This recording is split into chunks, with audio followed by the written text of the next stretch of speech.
బీజేపీకి షాక్ ఇచ్చారు బీహార్ ఓటర్లు. ఆ పార్టీ కంచుకోట బాంకీపూర్ అసెంబ్లీ స్థానాన్ని అక్కడ ఓటర్లు జన్ సురాజ్ పార్టీకి కట్టబెట్టారు. బీజేపీ జాతీయ అధ్యక్షుడు నితిన్ నబీన్ రాజీనామాతో జరిగిన ఉప ఎన్నికల్లో జేఎస్పీ అధినేత ప్రశాంత్ కిషోర్కు జై కొట్టారు.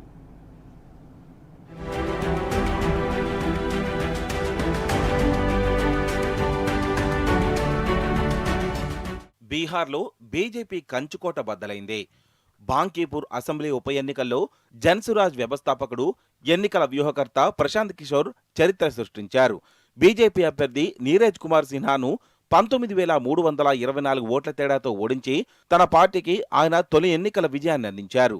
బీహార్లో 30 ఏండ్లకు పైగా కమలం పార్టీకి కంచుకోటగా నిలిచిన బాంకీపూర్ అసెంబ్లీ స్థానాన్ని కైవసం చేసుకుని తన మొదటి ఎన్నికల్లోనే బీజేపీకి ఊహించని విధంగా ఘోర పరాజయాన్ని ఆయన చవి చూపించారు.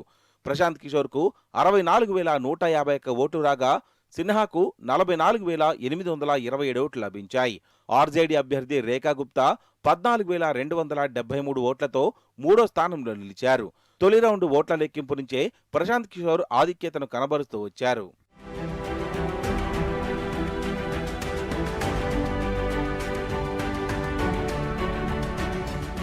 బీజేపీ జాతీయ అధ్యక్షుడిగా బాధ్యతలు చేపట్టడం, తదనంతరం ఏప్రిల్లో రాజ్యసభ సభ్యుడిగా ఎన్నికవడంతో బాంకీపూర్ బీజేపీ ఎమ్మెల్యే పదవికి నితిన్ నబీన్ రాజీనామా చేయాల్సి రావడంతో ఈ ఉప ఎన్నిక అనివార్యమైంది.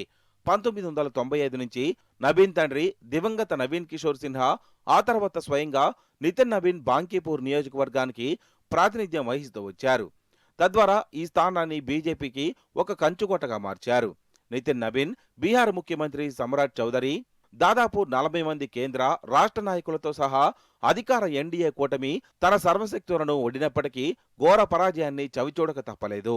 బాంకీపూర్లో ప్రశాంత్ కిషోర్ గెలుపు నితిన్ నబీన్తో పాటు బీహార్లో తొలి బీజేపీ ముఖ్యమంత్రి సమ్రాట్ చౌదరికి ఇది భారీ ఎదురుదెబ్బగా పరిగణించాల్సి ఉంటుందని రాజకీయ పరిశీలకులు అభిప్రాయపడ్డారు.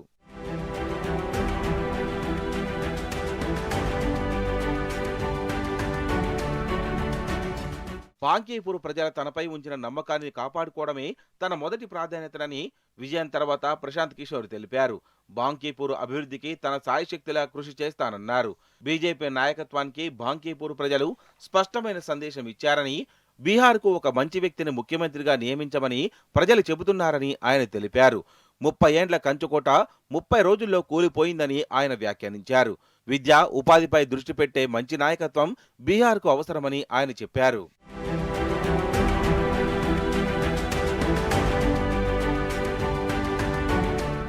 మధ్యప్రదేశ్లోని దతియా అసెంబ్లీ స్థానానికి జరిగిన ఉప ఎన్నికల్లో కాంగ్రెస్ అభ్యర్థి ఘన్శ్యామ్ సింగ్ గెలుపొందారు.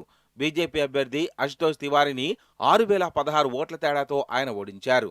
బ్యాంకు మోసం, వంచన కేసులో Delhi court sitting Congress MLA Rajendra భారతికి శిక్ష విధించడంతో ఏప్రిల్లో ఆయన అనర్హతకు గురయ్యారు.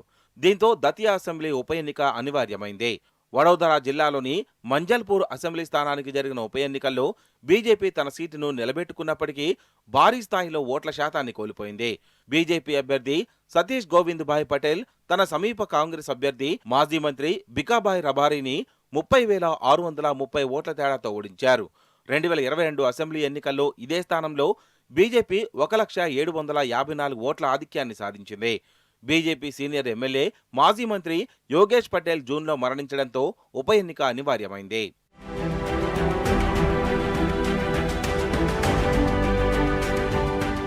అసెంబ్లీ ఉప ఎన్నికల్లో బీజేపీకి గట్టు ఎదురుదెబ్బ తగలడం జెన్జీ నిరసనల ప్రభావమేనని విశ్లేషకులు పేర్కొంటున్నారు. తాజాగా జరిగిన 3 అసెంబ్లీ బైపోల్స్లో బీజేపీ 2 చోట్ల ఓడిపోవడం, గుజరాత్లోనూ భారీగా మెజారిటీ తగ్గడంతో కమలం పార్టీపై యువత తీవ్ర ఆగ్రహంతో ఉన్నారన్న విషయం స్పష్టమవుతుందని చెబుతున్నారు.